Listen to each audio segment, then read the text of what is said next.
All right, gather round, because this isn't just a story, it's a gut punch. One of those life-altering moments that hits you out of nowhere and rearranges everything you thought you knew. I'm talking about the kind of betrayal that makes your stomach drop to your feet, that cold, hollow dread that freezes your blood. It started with a simple, beautiful earring, a gift I gave my girlfriend, Elena, the woman I thought I'd spend my life with. She lost it, was heartbroken, and I comforted her. Then, less than 24 hours later, I saw that very same earring glinting in the morning sun, in the most unexpected and terrifying place imaginable, my colleague Mark's car. And trust me, that was just the beginning of a nightmare I still replay in my mind. You guys have to hear this. You know how it is when you're deeply, truly in love? Everything just clicks. That's how it was with Elena. We'd been together for 3 years, and honestly, I thought she was the one. She was vivacious, funny, had this laugh that could genuinely turn a bad day around. And she had this way of looking at me like I was the only person in the room. I mean, we talked about our future, kids, what kind of house we'd get. The whole 9 yards. We were planning a trip to Italy next year, saving up, sending each other pictures of Tuscan villas. It felt solid. Indestructible, even. One of the first gifts I ever gave her, about 6 months into our relationship, was a pair of delicate silver earrings. They weren't super expensive, not like diamonds or anything, but they had this tiny, intricate swirl pattern, like a miniature galaxy, and a small, perfectly round sapphire in the center. I'd picked them out myself, spending hours wandering through jewelry stores, wanting something unique, something that felt her. She loved them, absolutely adored them. She rarely took them off. They were her lucky earrings, she'd say, always touching them when she was nervous or thinking. A little piece of us, really. So, last Saturday night, we were at a friend's barbecue. Super casual, lots of laughs, good food, just a perfect evening. We got home pretty late, both a little buzzed and tired. Elena went straight to the bathroom to take off her makeup and get ready for bed. I was in the living room, tidying up, putting away the empty chip bowls, flicking through channels. Suddenly, I heard a gasp from the bathroom, sharp and choked. Then a frustrated sigh. My heart immediately lurched. I knew that sound. That was the sound of something going wrong. Babe, are you okay? I called out, heading towards the bathroom. She was standing there, facing the mirror, her face crumpled, a single earring still dangling from her left ear. Her right earlobe was bare. Her hand was fluttering to it, like she couldn't quite believe it was gone. My earring, it's gone. Oh my God, no, no, no. Her voice was thick with panic. I walked up behind her and wrapped my arms around her. Hey, shh, it's okay. It probably just fell out. We'll find it. But, but it's my lucky one, and it's yours. You gave it to me. I never take them off. Her eyes were glistening, and she was clearly trying to fight back tears. And yeah, I know, it's just an earring. But to her, it was more than that. It was a symbol, a memory, our memory. We spent the next hour, past midnight, crawling on our hands and knees. We checked the car, the entire living room, the kitchen, the bathroom floor. We moved furniture, shook out rugs, meticulously scanned every inch of the tile. Nothing. It was just gone. Vanished. The more we searched, the more distraught she became. By the time we gave up, she was openly sobbing, curled up on the couch, clutching her other earring in her hand. My heart broke for her. Seeing her so genuinely upset over something so sentimental really tugged at me. Hey, I said, pulling her close, stroking her hair. it's just a thing, baby. A beautiful thing, yes. But it's not us. We'll get you another one. Or maybe we'll even find this one. It's got to be somewhere. Think about it. You had it on when we left the barbecue, right? She nodded, sniffling. Yeah, I remember touching it when Mark was telling that story about his crazy neighbor. Mark, my colleague. He'd been at the barbecue, too. He's a decent guy, a little quiet, but always friendly. Never really thought much about him beyond work acquaintance. Okay, so it probably fell out somewhere between his place and ours. We'll call him tomorrow, ask him to check his yard, and we'll retrace our steps. Don't worry, we'll find it.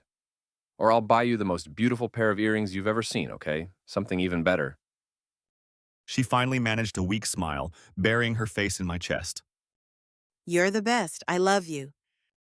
I love you too, more than anything. I meant it with every fiber of my being. I spent the rest of the night comforting her, assuring her it would be okay. We eventually fell asleep, tangled together, me still trying to mentally retrace our steps, convinced I'd wake up and magically spot it. But the next morning, Sunday, nothing. We called Mark, who said he'd keep an eye out, but a quick sweep of his yard yielded nothing. Elena was still sad, but a little more resigned. She wore the single earring for the rest of the day, a weird, poignant symbol of loss. I remember thinking, as I held her close that night, how lucky I was. How this small moment of sadness for her had only deepened my affection. Little did I know that affection was about to be utterly, irrevocably shattered. Have you ever felt that stomach-dropping cold dread that tells you without a single word that your entire world is about to be turned upside down? That's exactly where I was headed. Sunday was a blur of trying to cheer Elena up, cooking her favorite meal, watching movies. The earring was still a raw spot, but she was starting to come to terms with it. She even joked. Maybe it's a sign I need new jewelry. I smiled, relieved, thinking we'd dodged a prolonged period of sadness. It was just a thing after all. A sentimental thing, but a thing nonetheless. Monday morning rolled around, and the usual routine kicked in. Alarm blared, coffee brewed, rushed showers. Elena was still a little quiet but seemed to be in better spirits. She was getting ready for work, humming a little tune. I kissed her goodbye, told her I loved her, and headed out for my own commute. The week was starting, life was moving on. Or so I thought. My office isn't far from my apartment, maybe a 15-minute drive. It's one of those modern, glass-fronted buildings in a bustling tech park. Mark, my colleague, works on the same floor as me, a few cubicles down. We're not best friends, but we're friendly. Casual chats about weekend plans, the latest game, office gossip. Nothing deep, nothing personal. He's always been perfectly polite, professional, a little reserved. I pulled into the company parking lot, snagged a spot a few rows from the main entrance. It was a crisp, clear morning, the kind where the sun really bounces off everything. I got out of my car, grabbed my bag, and was just about to head for the building when something caught my eye. Mark's car. It was parked 2 spots over, a sleek, dark sedan. Nothing unusual there. He always parked in roughly the same area. But as I walked past, my gaze just happened to drift towards his dashboard. The sun was hitting the windshield just right, causing something to glint, something small and silver. My steps faltered. My breath hitched. It was lying on the passenger side dashboard, right there, in plain sight. A single, delicate silver earring, with a tiny, intricate swirl pattern and a small, perfectly round sapphire in the center. My world, in that exact nanosecond, stopped spinning. The sounds of traffic, the chatter of other commuters, the distant hum of the building's AC, all of it faded into a muffled, distant echo. My vision narrowed, hyper-focused on that one, horrifyingly familiar object. No, it couldn't be. My brain immediately went into overdrive, desperate to find an explanation, any explanation, that wasn't the one screaming at me from the depths of my gut. It's a different earring. Mark probably has a girlfriend. She has similar taste. It's a coincidence. A cruel, improbable coincidence. I took another step, then another, drawn in like a moth to a flame. I leaned in, as if a closer look would magically transform it into something else. But it didn't. Every curve, every facet, that specific shade of blue from the sapphire. It was unmistakable. It was Elena's earring, the one I'd bought her, the one she'd lost, the one she'd cried over less than 48 hours ago. My head started to throb. My chest tightened, like an invisible fist was clenching around my lungs. A cold, nauseating wave washed over me, starting in my stomach and spreading rapidly through my entire body. It was a physical reaction, involuntary and terrifying. My hands started to tremble, just slightly at first, then more noticeably. I stood there, frozen, for what felt like an eternity. People walked past me, heading into the office, their faces a blur of normalcy. Normalcy that I suddenly felt completely alienated from. How could they be so oblivious? How could the world just keep moving when my world had just violently imploded? The rational part of my brain, the one that deals with spreadsheets and deadlines, tried to kick in. Okay, calm down. There has to be a logical explanation. Maybe Mark found it at the barbecue, picked it up, and was going to return it. Yeah, that's it. He's a good guy. He's just being thoughtful. But then another, darker thought slithered in. Why was it on his dashboard? Not in an envelope, not in a little bag, not on his desk in the office. Just there. Like it belonged. Like it was casually placed. And why hadn't he mentioned it yesterday when we called him? He specifically said he'd checked his yard and found nothing. He explicitly lied. The denial was battling with a nascent, terrifying suspicion. And suspicion was winning. The cold dread returned, even stronger this time. It wasn't just a fleeting feeling anymore. It was a heavy, suffocating blanket. I finally managed to tear my eyes away from the car, my heart pounding a frantic rhythm against my ribs. I stumbled towards the office building, the usual bright, welcoming lobby, now feeling like the entrance to a suffocating cage. Every step felt heavy, like I was wading through thick mud. I made it to the elevator, punched the button for my floor, and stared blankly at the polished doors, seeing only that glint of silver.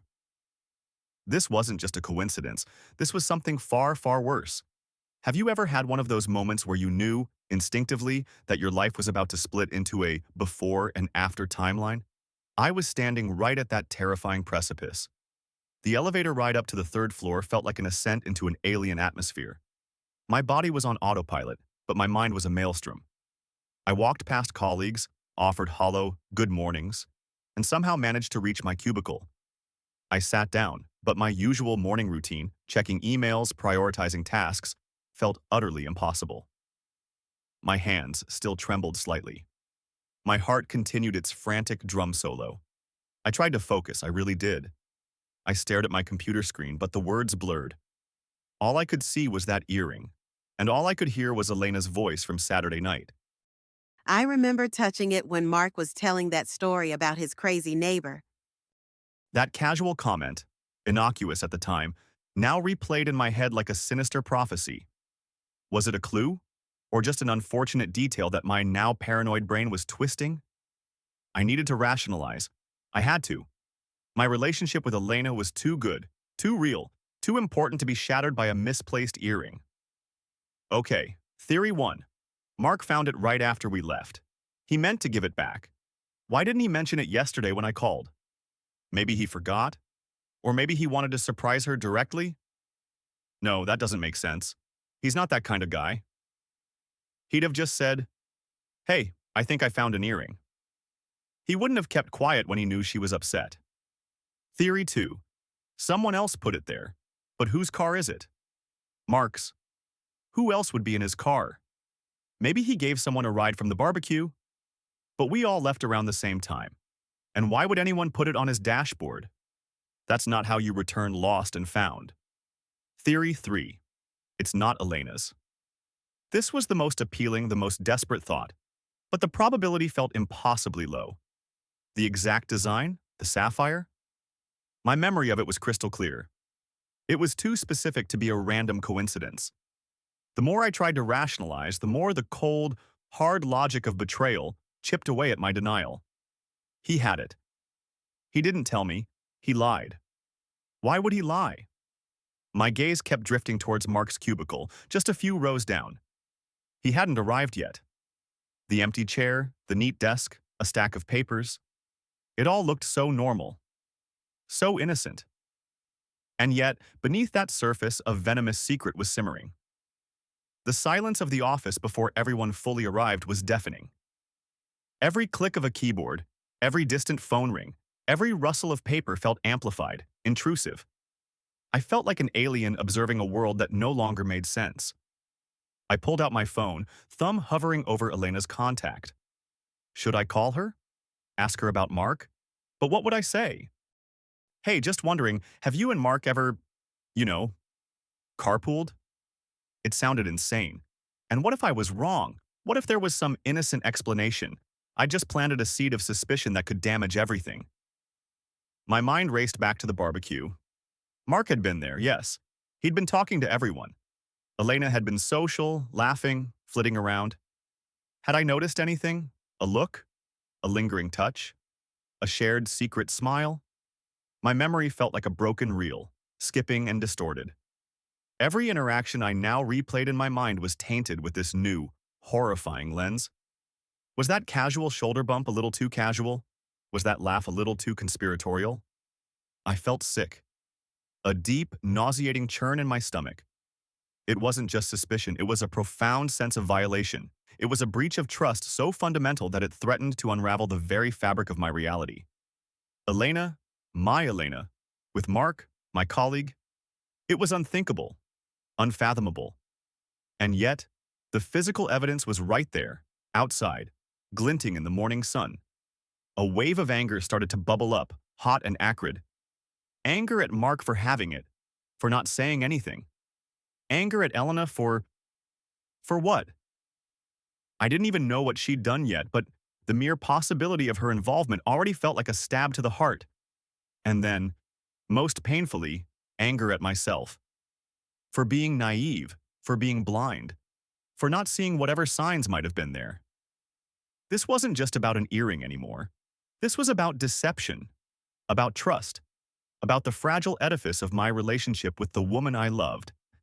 And it was teetering on the brink. My hands clenched into fists under the desk. I needed answers. And I knew, with a certainty that chilled me to the bone, that the answers would not be pretty. I thought the video was the worst part. I was wrong. So wrong. The real nightmare was only just beginning, and I was about to dive headfirst into it. The next few hours at work were a special kind of torture. Mark arrived, surprisingly chipper, and offered me a friendly nod. Morning, Chris. Rough commute? He asked, already at his desk, setting down his coffee. I forced a smile, a grimace barely disguised. Yeah, a little. You? My voice sounded rusty, alien even to myself. Nah, smooth sailing. Got here early, actually. He didn't even glance my way as he settled in. He didn't seem nervous, didn't seem guilty, just normal. And that normalcy was infuriating. I spent the entire morning in a hyper-vigilant state, every one of my senses on high alert. I watched him. Subtly, I hoped. From the corner of my eye. When he got up for coffee, when he went to the printer, when he chatted with other colleagues, was he looking at me? Was there a knowing smirk? Was there a flicker of guilt in his eyes, or was he just Mark? He seemed exactly the same. Friendly, professional, unassuming. He was even humming to himself at one point. This apparent lack of concern, this complete absence of any telltale signs, only intensified my internal turmoil. It made me doubt myself. Was I truly losing my mind? Was I projecting? Could it really be an innocent explanation and I was just manufacturing a drama? But then I'd remember the earring, lying there, on his dashboard. The one Elena lost, the one he didn't mention. The facts were undeniable. The narrative my brain was constructing, however painful, felt terrifyingly plausible. My phone vibrated with a text from Elena. Hey, busy day. Missing you already. Lunch date soon? I stared at the message, a cold knot forming in my stomach. Missing you already. The words, once so sweet, now felt hollow, tainted. Was she lying to me, even now? Was this message a performance? Or was she genuinely oblivious to the seismic shift that was occurring in my world? I forced myself to type back a generic, non-committal reply. Hey, you too. Super busy here. Later. The lie felt like ash in my mouth. Every interaction between Elena and Mark at the barbecue replayed in my head, but now with a chilling new soundtrack. The easy laughter. The casual leaning in when one was talking. Was it innocent banter or something more intimate, something I'd been too blind to see before? My memory, once a source of comfort, was now a weapon against me, distorting every pleasant recollection into a potential betrayal. I remembered a specific moment at the barbecue. Elena was talking about her new project at work, and Mark had leaned in, listening intently, his eyes fixed on her. At the time, I just thought he was being a good listener, polite. Now it felt charged, significant. I remembered Elena reaching up to touch her earring, a nervous habit. Had it fallen out then? Had he seen it? Had he picked it up then? The paranoia was a suffocating cloak. I felt physically ill. My head ached, a dull, persistent throb behind my eyes. I couldn't eat. The thought of food made my stomach clench even tighter. I just wanted to escape, to run home, to confront, to smash something. But I couldn't. Not yet. I needed more. More certainty. More proof. Because if I was wrong, if I confronted her based on a half-baked suspicion and an earring that might be similar, I could destroy everything good we had. And if I was right, well, then everything good we had was already destroyed. I kept thinking about the implications. Not just a casual fling, if that's what it was. But with Mark, my colleague, someone I saw every day, someone who would see me, look me in the eye, and know he was involved in betraying me. The sheer audacity of it, if true, was mind-boggling. It felt like a deliberate, cruel mockery. My workday dragged on, an endless cycle of staring at my screen, pretending to work, and stealing glances at Mark. He left for lunch, came back. He had a meeting, then another. He seemed completely unburdened, utterly unaware of the storm brewing inside me. His apparent peace only fueled my fury. By the end of the day, my nerves were frayed, my head was pounding, and my heart felt like a bruised organ. I needed to get out of there. I packed up my bag, feeling Mark's presence just a few feet away. I didn't say goodbye, just a mumbled See ya. to the general office as I hurried out. I needed to see that car again. I had to. It's funny how a single object can transform from a symbol of love into an instrument of torment. But I was about to learn that this small piece of jewelry was just the tip of a much, much darker iceberg. As I walked through the parking lot, my eyes immediately darted to Mark's car. My stomach twisted with a mixture of dread and a perverse, morbid curiosity. And there it was, still on the dashboard, still glinting, a beacon of my spiraling despair. This time, I took out my phone. My hands were shaking so much it was hard to hold it steady. I needed a picture, evidence, something concrete, something I couldn't deny or rationalize away anymore. I tried to be discreet, but my movements felt clumsy, painfully obvious. I snapped a quick, slightly blurry photo, the earring visible in the sun's glare. It wasn't perfect, but it was enough. Enough to confirm what my gut already knew. I got into my own car, the picture now burning a hole in my phone. I didn't start the engine immediately. I just sat there, clutching the steering wheel, the anger and pain warring within me. What now? What was the next step? Confrontation felt imminent, inevitable. But who first? Elena? Mark? Both? The thought of confronting Elena filled me with a sickening blend of fear and rage. Fear of what she would say, fear of confirming my worst nightmares, rage at the potential betrayal. How could she? After everything we had. I drove home on autopilot, the picture of the earring flashing in my mind's eye. The apartment felt different, tainted. Every object, every photograph of us, every shared space now felt like a lie. Elena was home already, making dinner. The aroma of garlic and tomatoes usually made me feel warm and content. Tonight, it felt like a cruel joke. Hey, honey, long day? She asked, turning from the stove, a warm smile on her face. She walked over to me, her arms reaching up to hug me. I stiffened, barely returning the embrace. I could barely meet her eyes. Her smile, once so genuine and inviting, now felt like a mask. Yeah, long day. I mumbled, pulling away slightly. You seem off. Everything okay? She asked, her brow furrowing with concern. The concern felt like another layer of deception. I wanted to scream. I wanted to shove the phone in her face. But I held back. The psychologist in me recognized that I needed more. More than just a picture of an earring. I needed to hear it from her. I needed to see her reaction. I needed to understand the why. And for that, I had to keep my composure. Just tired. Boss was breathing down my neck today. Another lie. The lies were piling up, suffocating me. We ate dinner in a tense silence, punctuated by Elena's attempts at light conversation, which I met with monosyllabic replies. Every time she spoke, every time she smiled, I felt that rage simmer beneath the surface. It was a physical effort to keep it contained.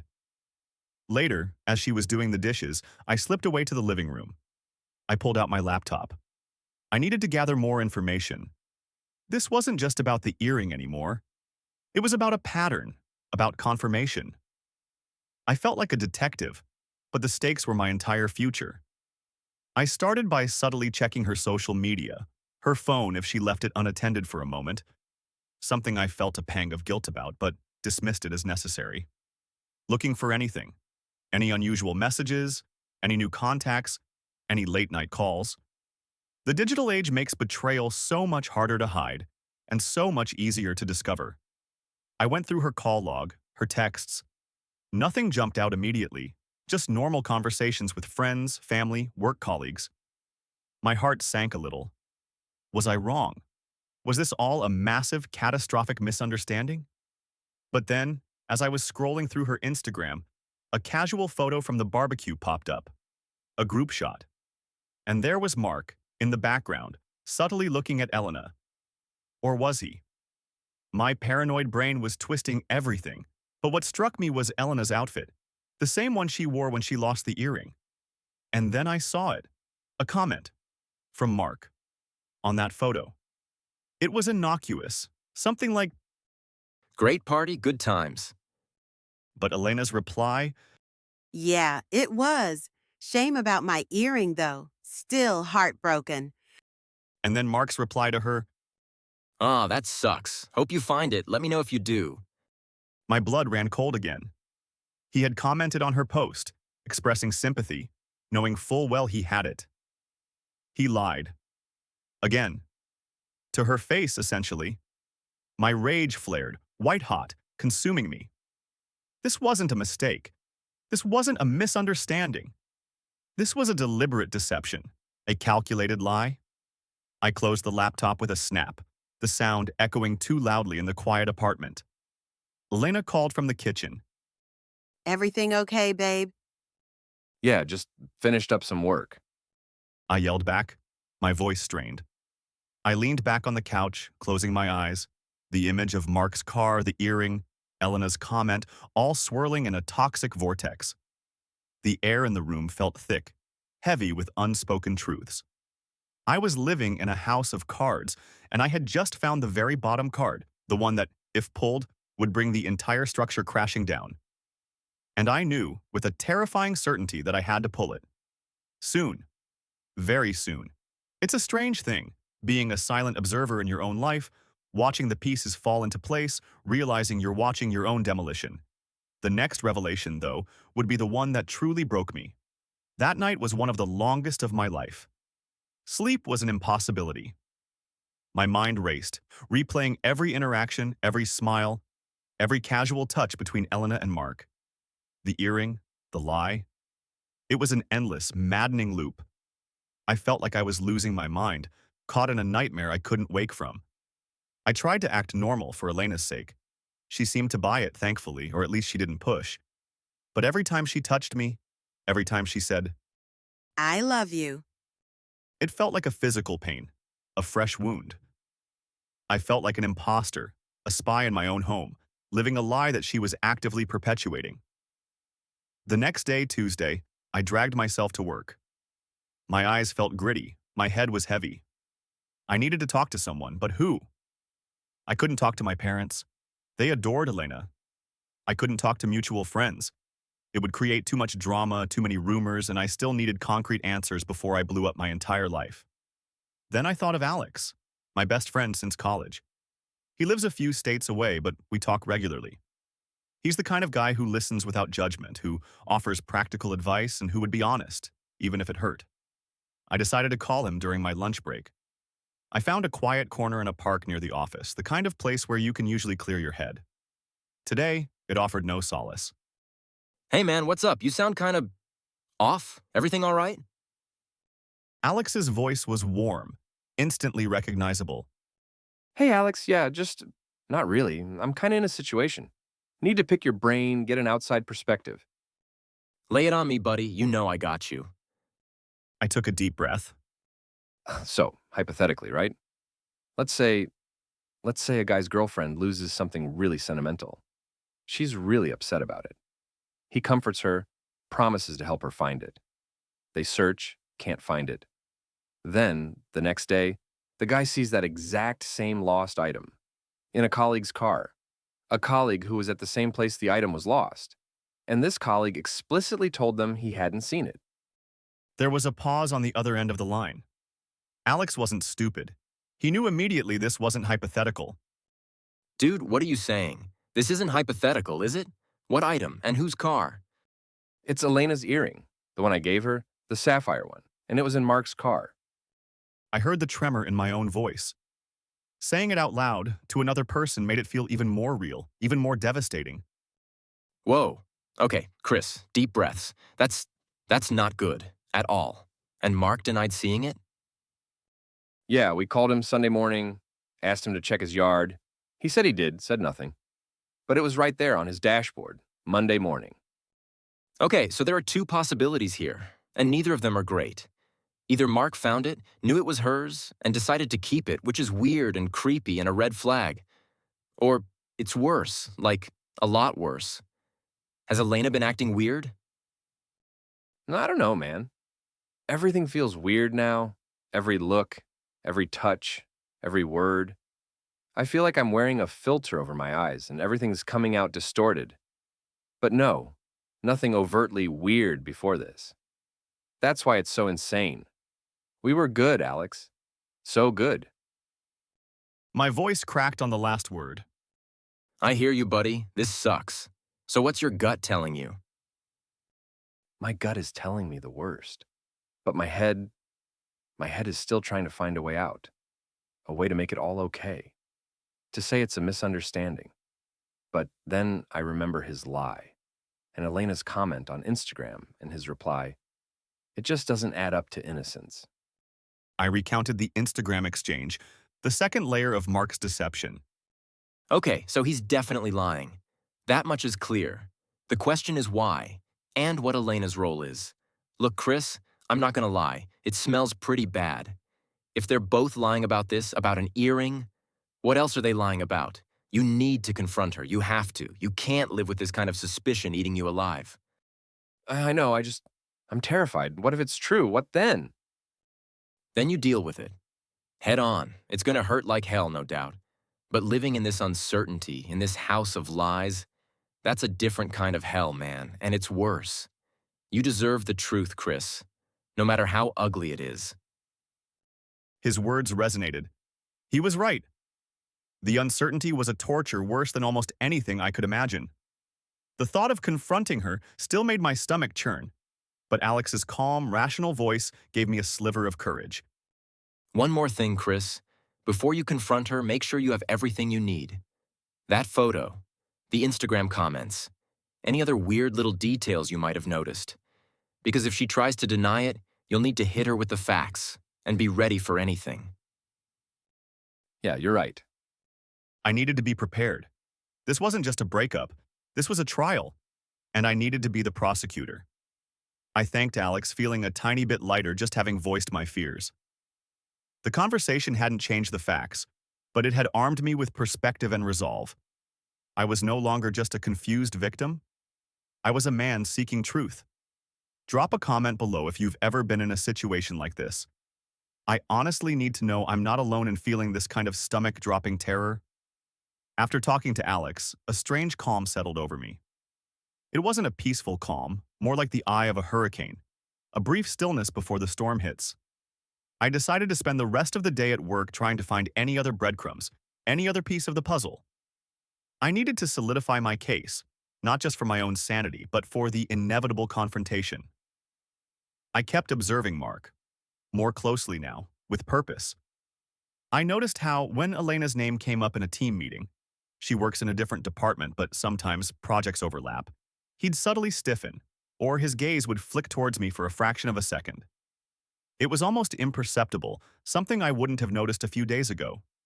But now, with my heightened awareness, it screamed guilt. During the afternoon, I found a reason to walk past Mark's desk. As I casually strolled by, I noticed a small framed photo. It was a group shot from a company event a few months ago, and in the background, out of focus, was Elena, laughing, her arm around another colleague. But what caught my eye was Mark's desktop background. It was a landscape photo. Beautiful, but where had I seen it before? It clicked. Elena had taken a trip with her girlfriends a few months back, a hiking trip to a national park. She'd posted dozens of photos, including several stunning landscape shots. One of them was almost identical to Mark's background. Could be a coincidence, sure, it's a popular park. But combined with everything else, it felt like another thread in a rapidly unraveling tapestry. Had she sent him that photo? Had they talked about that trip? The idea that they were sharing inside jokes, or memories, stung fiercely. I spent the rest of the workday feeling like a predator, silently stalking my prey, gathering intelligence. My mind was sharp, focused, fueled by a simmering rage. I noticed when Mark took a phone call and walked away from his desk, lowering his voice. My ears strained, but I couldn't make out any words. My imagination, however, filled in the blanks with horrifying clarity. When I finally left the office, I did a deliberate sweep of the parking lot. Mark's car was still there. And yes, the earring was still on his dashboard. It hadn't moved. It hadn't been returned. It was just sitting there, a silent testament to his deception. I took another photo, a clearer one this time, zoomed in, the sapphire glinting unmistakably. On my drive home, I started to rehearse the confrontation in my head. What would I say? How would I start?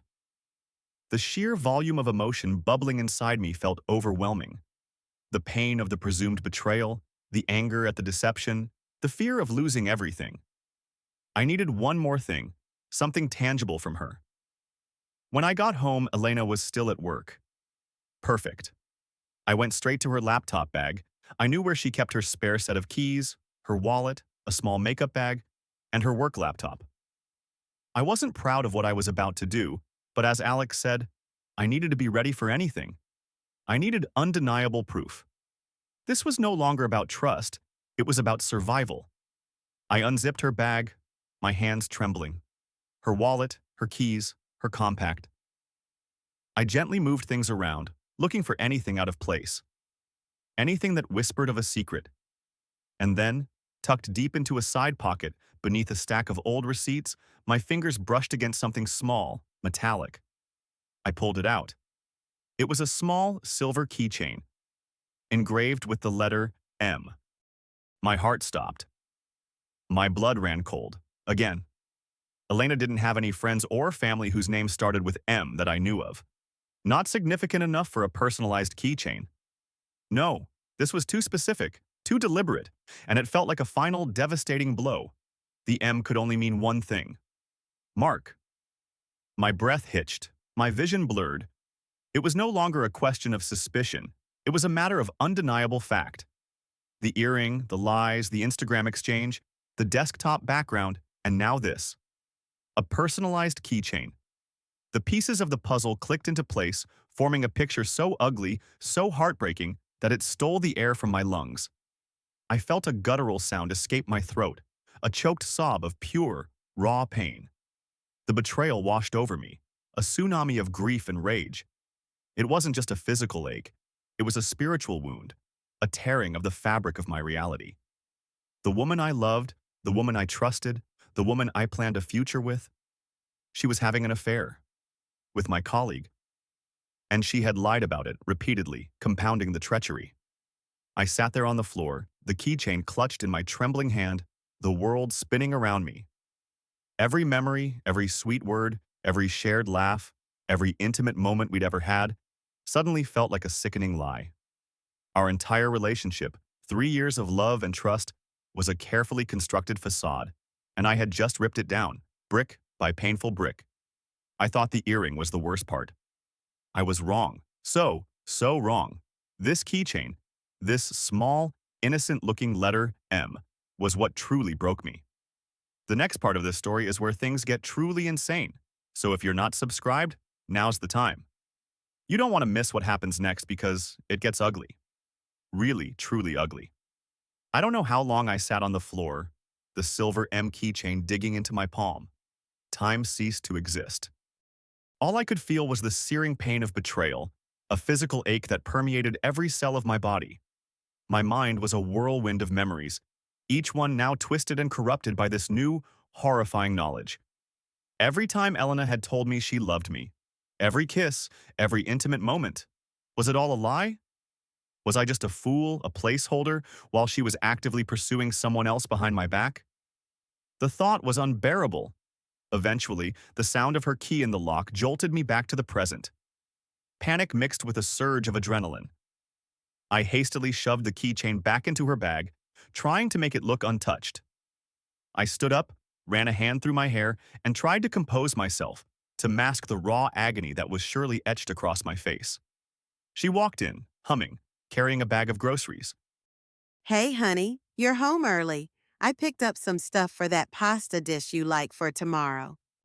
She smiled, a bright, innocent smile that felt like a dagger to my heart. Yeah, just wrapped things up. My voice was shaky, betraying my attempt at normalcy. I walked towards the kitchen, keeping my distance, trying to avoid her touch. Are you okay? You really seem out of it tonight. Bad day? Her concern felt like a fresh insult. It's been the day. I mumbled, busying myself with putting away groceries, anything to avoid eye contact. My hands were still trembling, and I hoped she wouldn't notice. We made it through dinner in another tense silence. I pushed food around my plate, unable to swallow more than a few bites. Every time Elena spoke, every time she laughed at something on TV, I felt a fresh wave of nausea. The M keychain, the earring, Mark's lies, it was all I could see, all I could hear. The weight of the truth was suffocating me. After dinner, she settled on the couch, scrolling through her phone. I knew this was it. The moment I had been dreading and simultaneously craving. The moment of truth. I walked over to the couch, my legs feeling like lead. I stood in front of her, casting a shadow. She looked up, her smile fading slightly as she registered the grim look on my face. Chris, what's wrong? You're scaring me. My heart was pounding so hard I could hear it in my ears. The words felt lodged in my throat, heavy and sharp. This was harder than I imagined. The desire to just run away, to pretend I never saw anything, to live in blissful ignorance, was overwhelming. But then I remembered Alex's words. You deserve the truth. Elena, we need to talk. My voice was a low, guttural rumble, barely recognizable to myself. Her face immediately tightened. She knew, or at least, she knew something serious was coming. About what? Her voice was suddenly guarded, losing its lightness. About a lot of things, but let's start with your earring. Her eyes widened, a flicker of panic in them. My earring? Chris, I told you, I'm still upset about it, but it's fine, really. I know we'll find it, or you'll get me new ones. She tried to sound reassuring, but her eyes kept darting away. No, Elena, I don't think we'll be finding that earring, because I already know where it is. I paused, letting the words hang in the air, thick with accusation. I watched her closely, searching for any telltale sign. Her face drained of color. Her lips parted slightly, but no sound came out. She looked like a deer caught in headlights. The mask was starting to slip. I saw it today, Elena, in Mark's car. I didn't yell. My voice was dangerously calm, controlled, but laced with an icy fury. Her breath hitched. She still said nothing, but her hands, which had been resting on her lap, clenched into fists. Her eyes, wide and terrified, were now fixed on me. What? What are you talking about? That's impossible. He checked. He said he didn't see anything. The words were a desperate whisper, a last-ditch attempt at denial. But her voice was trembling, betraying her. Don't lie to me, Elena, not anymore. I saw it, on his dashboard. The sapphire, the swirl, it's unmistakable. And I saw his comment on your Instagram post where he hoped you'd find it, while he knew exactly where it was. I pulled out my phone, found the picture of the earring in Mark's car, and shoved it in front of her face. And this is your earring, isn't it? Her eyes widened further as she saw the photo. The last shred of denial crumbled. Her face crumpled, just like it had when she first realized she'd lost the earring. But this time, there was no sadness, only shame and terror. Chris, I can explain. Her voice was barely audible, a choked whisper. Can you explain why my girlfriend's lost earring is in my colleague's car? And why you both lied to me about it? My voice was rising now, the carefully constructed calm starting to crack. The pain and anger were too overwhelming to contain. She stared at the floor, unable to meet my gaze. The silence stretched, heavy and suffocating, filled with the unspoken weight of her guilt. I waited, my heart hammering in my chest, a terrible anticipation building. This was it, the moment of truth. And I knew, with a chilling certainty, that whatever she was about to say, my life, as I knew it, was about to end. The silence in the room was excruciating, stretched taut like a wire about to snap. Elena sat frozen, her face pale, her gaze fixed somewhere on the carpet. My entire body was trembling, vibrating with a desperate need for answers, a primal need for the truth, no matter how brutal. Elena, I said, my voice barely above a whisper but loaded with menace. look at me. Look me in the eye and tell me what's going on. Slowly, reluctantly, her eyes lifted to meet mine. They were full of tears, regret, and a profound, heartbreaking shame.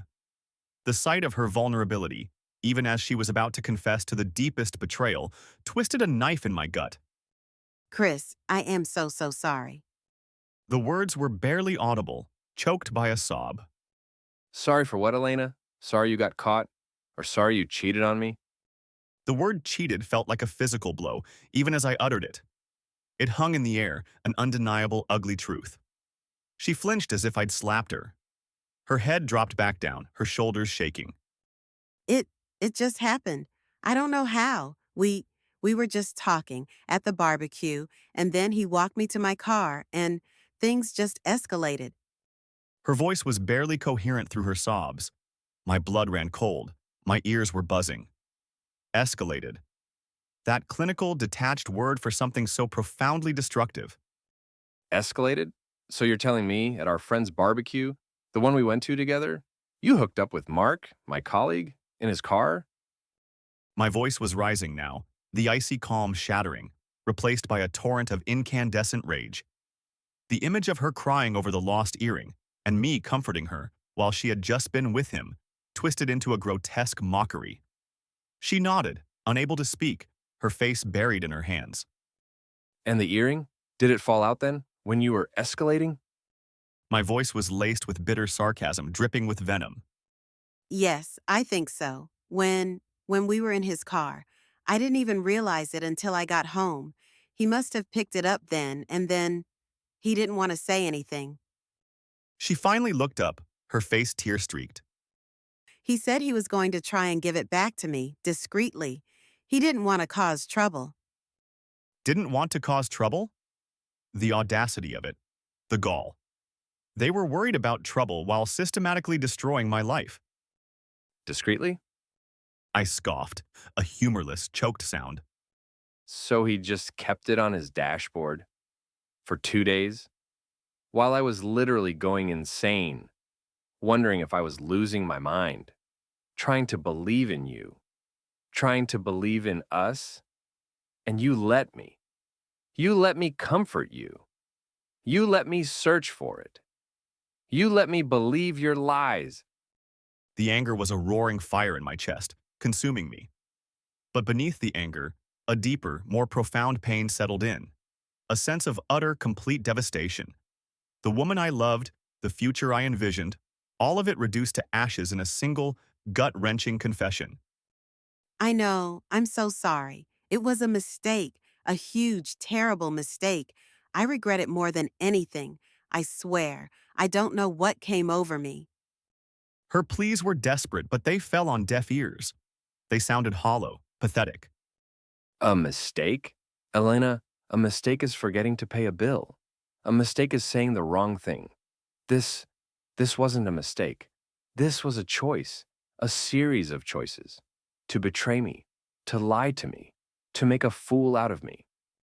I pulled out my phone again. And this, what about this, Elena? What's this doing in your laptop bag? I held up the silver M keychain, letting it dangle between us. The sight of it made her gasp, a fresh wave of tears erupting. Her eyes darted to the keychain, then back to my face. The shame was palpable. He gave it to me last week. He said it was for good luck on my presentation. It was just a silly little thing, Chris. I swear. It didn't mean anything. Didn't mean anything, but it was personalized. It was hidden. It was another layer of their secret world, a world where I was utterly excluded, utterly betrayed. A silly little thing? No, Elena. This isn't a silly little thing. This is a monument to your deception. This is another piece of the puzzle you two so carefully hid from me. And you know what? I'm done. I'm done with the lies. I'm done with the pretending. I'm done with you. My voice, though shaking, was firm. The decision was made. The words, once unthinkable, now felt like the only possible truth. She started to sob openly, uncontrollably. No, Chris, please, don't say that. I love you. I really do. It was just, I don't know what I was thinking. He was just so attentive, and I was feeling overlooked, and I was stupid. I was so stupid. Her pleas were desperate, full of raw anguish, but her words rang hollow. Attentive? Feeling overlooked? After 3 years, after all our plans, this was her excuse? The pain was too deep for excuses, the betrayal too profound for apologies. I looked at her, truly looked at her, and saw not the woman I loved, but a stranger. A stranger who had systematically dismantled my trust, my future, my very sense of self. The love, which had felt so indestructible, had evaporated, replaced by a bitter, aching void. Get out, Elena. My voice was cold, devoid of emotion. She looked up, startled, tears still streaming down her face. What? No, Chris, where would I go?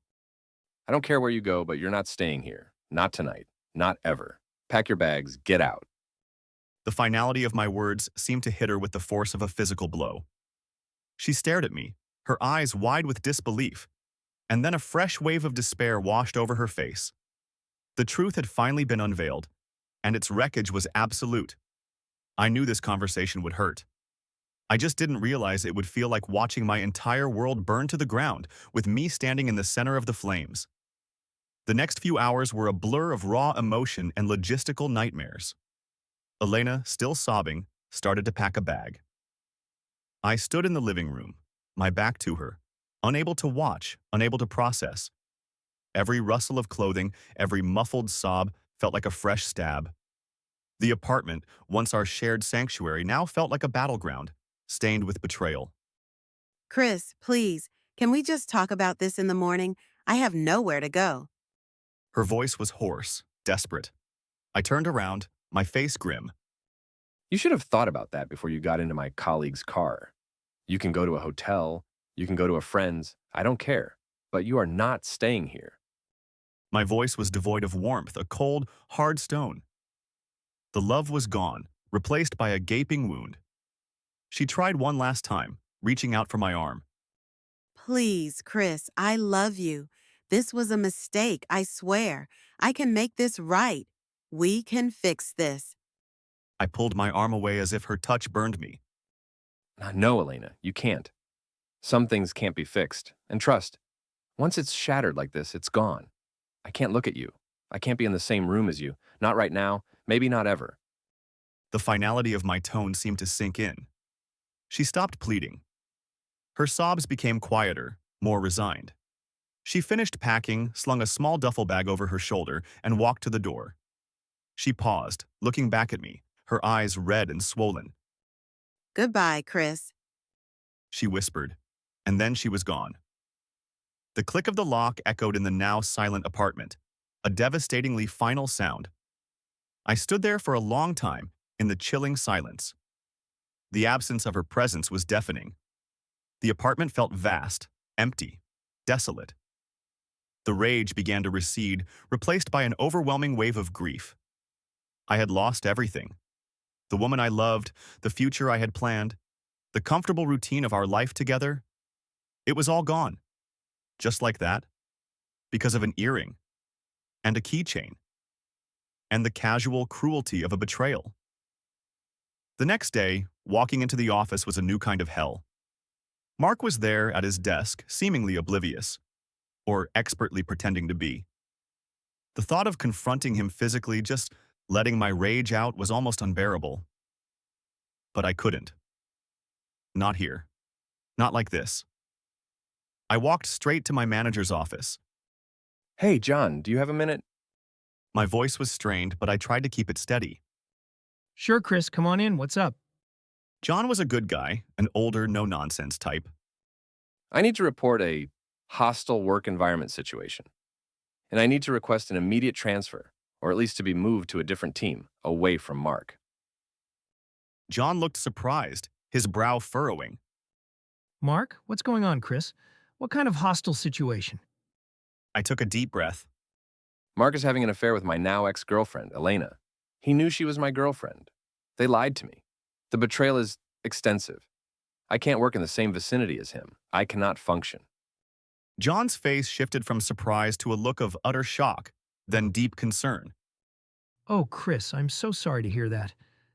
That's incredibly difficult. Are you telling me this is why Elena hasn't been in the office today either? My head snapped up. Elena's not in today? Why not? She called in sick. Said she had a family emergency. Didn't sound well. Of course. She couldn't face the music. Not after last night. The cowardice of it all just added another layer of disgust. Look, John, I know this is a lot, but I need you to understand. I will not be able to continue working here if I have to see him every day. It's a non-negotiable for me. John nodded slowly, his gaze empathetic. I understand, Chris. Completely. Let me look into what we can do. We value you here. This is a serious accusation, and we'll handle it discreetly but thoroughly. In the meantime, why don't you take the rest of the day, or even the week if you need it? Go home, clear your head, we'll figure this out. I nodded, grateful for his understanding. Thank you, John, really. I walked out of his office, not bothering to stop at my desk. I just kept walking, out of the building, out of the parking lot, past Mark's car, where the damn earring was still sitting on his dashboard, a testament to the wreckage they had caused. I didn't care about work, about my job, about anything anymore. All I cared about was putting as much distance as possible between myself and the epicenter of my pain. The world suddenly felt vast, empty, and terrifying. The life I had so carefully built had crumbled in a matter of days. The betrayal wasn't just personal, it was professional, a toxic spill that permeated every aspect of my existence. I had to rebuild, but I had no idea where to even begin. If you've ever had your entire world collapse around you, you know that feeling. It's like losing your footing on solid ground, plunging into an abyss you never knew existed. The hardest part, though, is the long, slow climb back out. The days and weeks that followed Elena's departure and my conversation with John were a blur of intense, raw emotions.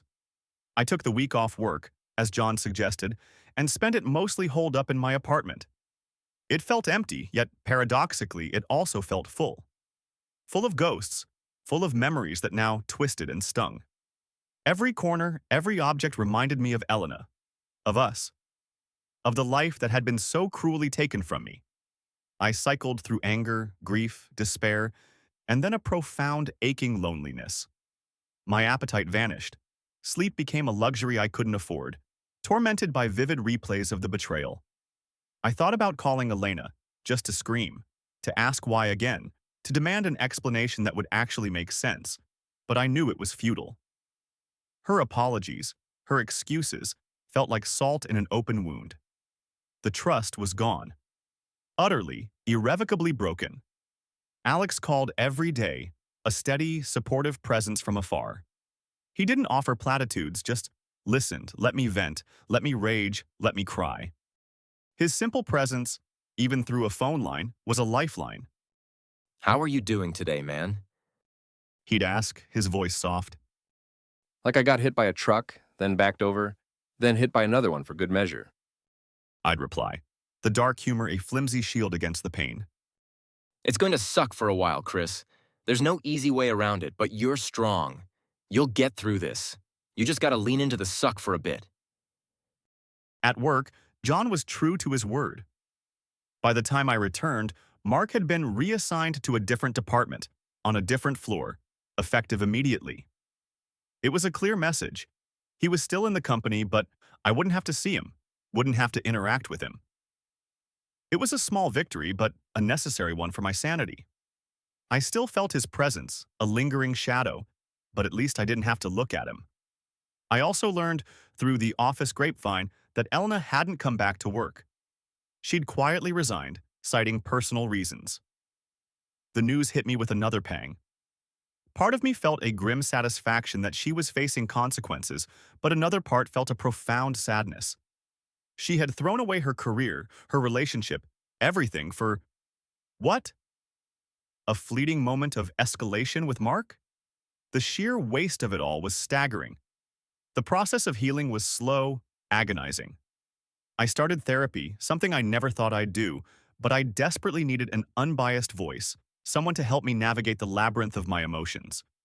My therapist, Dr. Evans, helped me understand that what I was feeling, the anger, the grief, the disbelief, was all part of a normal, albeit excruciating process. It's not just the loss of Elena, Chris. It's the loss of the future you envisioned, the loss of your trust, the loss of your sense of security in the world. That's a huge thing to process. She explained gently. It's okay to feel completely shattered, but you will put yourself back together. It just takes time and intentional effort. I started to meticulously declutter the apartment, getting rid of anything that too strongly reminded me of her. Photos, clothes, trinkets. It was a painful, cathartic process, each item a small goodbye to a life that no longer existed. The silver M keychain, the earring, those I didn't get rid of immediately. I kept them strangely locked away in a drawer as a stark, painful reminder. Not to punish myself, but as a lesson. A lesson in vigilance, in self-worth, in the brutal reality that sometimes even the people you love most can betray you in the most unthinkable ways. Slowly, gradually, the fog began to lift. The sharp edges of the pain started to dull. I started going to the gym again, reconnecting with other friends, picking up old hobbies. I realized that my identity wasn't solely tied to my relationship with Elena. I was still me. A hurt changed me, but still me. And I could build a new future, a better one, rooted in self-respect and honest relationships. The experience taught me an invaluable, albeit painful lesson about trust. It's not something to be given lightly, and it's something to be cherished fiercely. But it also taught me about my own resilience. I survived the earthquake that shattered my world, and I was slowly, painstakingly rebuilding. I still think about that earring sometimes. The innocent symbol of love that became the catalyst for such profound destruction. It sits in that drawer, a silent testament to a chapter of my life that closed with a devastating bang. But now, when I think about it, the overwhelming feeling isn't just pain or anger. It's also a quiet sense of survival. A grim determination to live an authentic life, free from deception, and to never again allow myself to be so blindly trusting. So, yeah, that's my story. It's messy, it's painful, and it totally blew up my life. But I'm still here, I'm still standing, and I'm still learning. If you've made it this far, thank you for listening. This was incredibly hard to share, but I hope it helps someone out there who might be going through something similar. It takes guts to face the truth, but it's always worth it in the end. Like this video, share it, and let me know your thoughts in the comments below. I'm really curious to hear your take on how I handled it, or if you've ever had a sign that completely changed everything.